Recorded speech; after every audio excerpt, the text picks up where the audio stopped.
Hello, this is Karsten versus the market. So with this video, I was thinking that I would briefly introduce the Webull desktop application, and that I would also lightly review it. In the future, I'll give an updated review of Webull, and also a more detailed introduction to all of its features.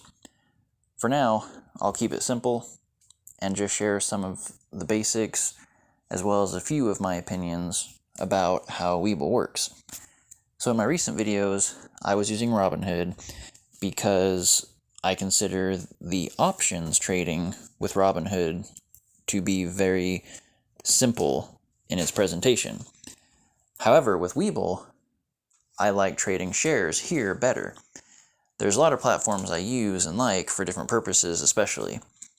Webull is great with trading shares because you actually can have access to buying and selling shares earlier than 9 a.m. Like with Robinhood, 9 a.m. to 9:30 is the pre-market hours that you can trade stock, and then 9:30 to 4 is the actual market open hours, and then 4 p.m. to 6 p.m. is the aftermarket hours. The pre-market and aftermarket hours, when you're trading shares of stock, there can be more limitation and a lot less buying and selling. However, it is possible and usual. Like with Webull especially, it's neat that instead of waiting till 9 or 9:30, you can possibly buy or sell shares as early as 4 a.m., I believe it is. Now, Webull does have a few ways in which it's picky that I don't like as much in my opinion.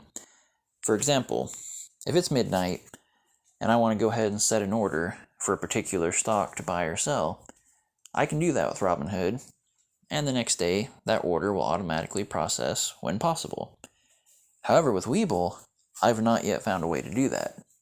If someone knows how you can preset an order to occur in the future, then let me know and thanks.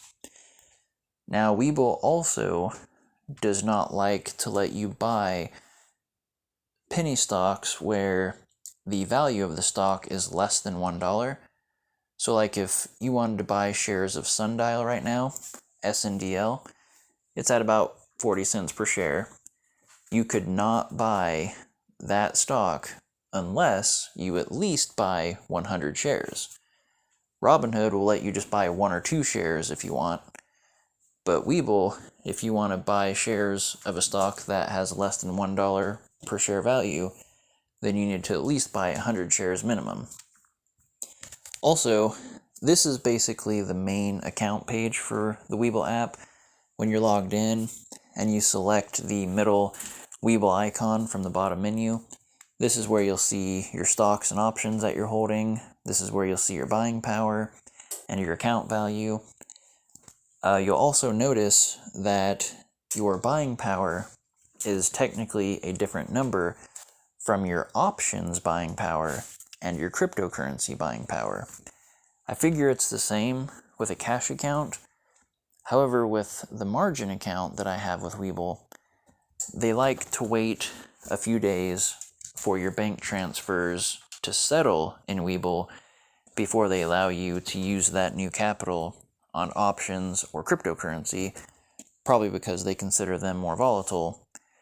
But you can transfer as little as $1 from your bank to Webull, and then you can instantly access that for buying shares, just not options or cryptocurrency for a while.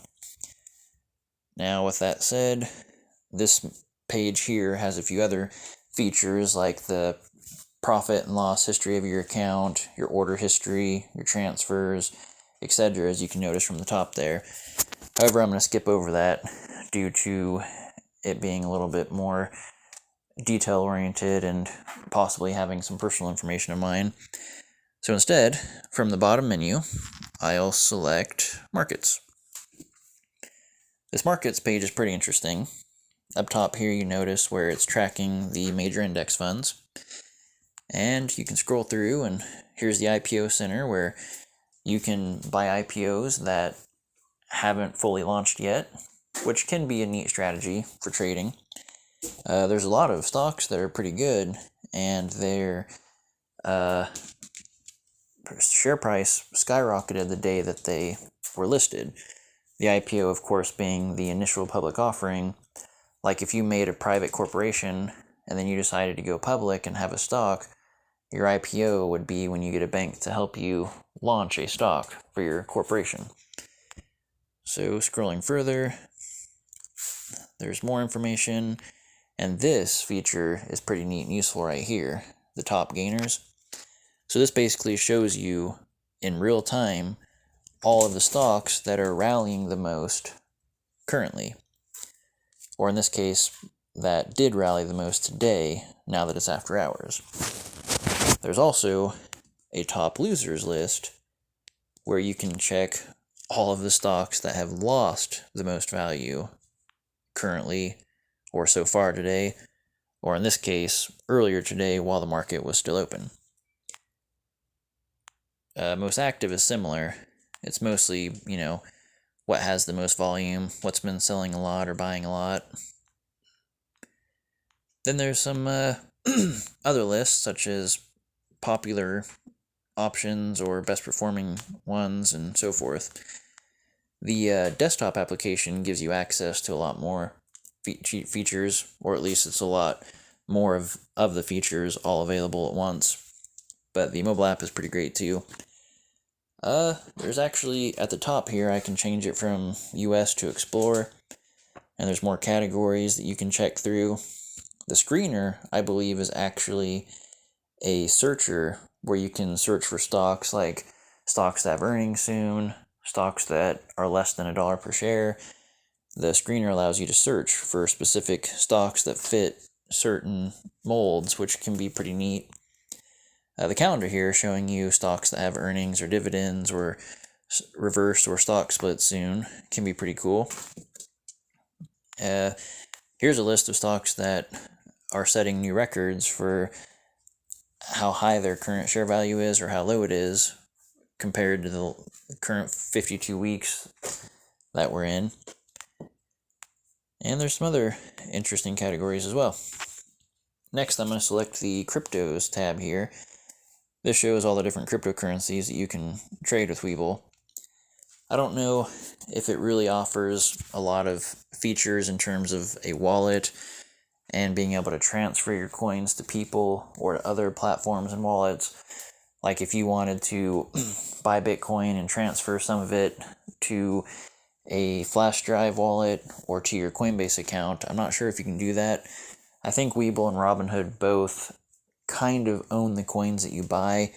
You're technically buying and selling them, but you're kind of also not really buying and selling them, if that makes sense. So, then next there's the global option here, which does as expected as well. And next, from the bottom menu, I'll select watch lists here. This is pretty much self-explanatory. Just like with Robinhood or any other platform, you can set your own watch list of stocks and view it here and see how they're doing. Webull also has a community where you can post, and in fact, if you look at a specific stock, for example, I just selected AMC from a tag of somebody's posts, you can actually select comments, and you can read what other people are saying about this post, how popular it is for Webull, what people think it's going to do in terms of going up or down. Of course, none of this necessarily means anything, but it's interesting and fun, and you can contribute to the conversation if you want. But yes, that is probably the last thing that I should be sure to show with this video is when you're actually looking at a stock. Like here, for example, I'm looking at the AMC stock. You see the price, you see the chart. There's a lot of settings, especially with the desktop version, but even with the mobile version, I believe, where you can change how the charts look and what indicators show up and all that. Like right now, this is just a basic line chart, and I believe these E markers or indicators here relate to earnings, I imagine. And of course, you can change the chart to, a day, 5 days, a month, 3 months, etc. And this kind of shows the options in other orders recently. And you can actually select the options button here to view the options that they have that you can buy or sell. And then there's news, which is nice. Robinhood usually only shows 1 or 2 or 3 news stories, and that's only sometimes when they're relevant, or for whatever other reason Robinhood just happens to pick those stories. I don't know really how they decide what stories to show and what not to. But Webull is great about having a lot of relevant news to the stock, which is great. There's also some actual analytic information about it, and some information about the corporation itself, some of their earnings and so forth. And yeah, that's about it. Webull is a pretty neat platform. It's basically a simple way to have a very powerful tool with a lot of neat features. So Webull is pretty neat. Like I said, I'll give a far superior introduction to all the features of the mobile and desktop versions of Webull, as well as an updated review later on. I just kind of wanted to briefly jump into it for people who are considering it, and hopefully you find this video useful if so, and have a good one.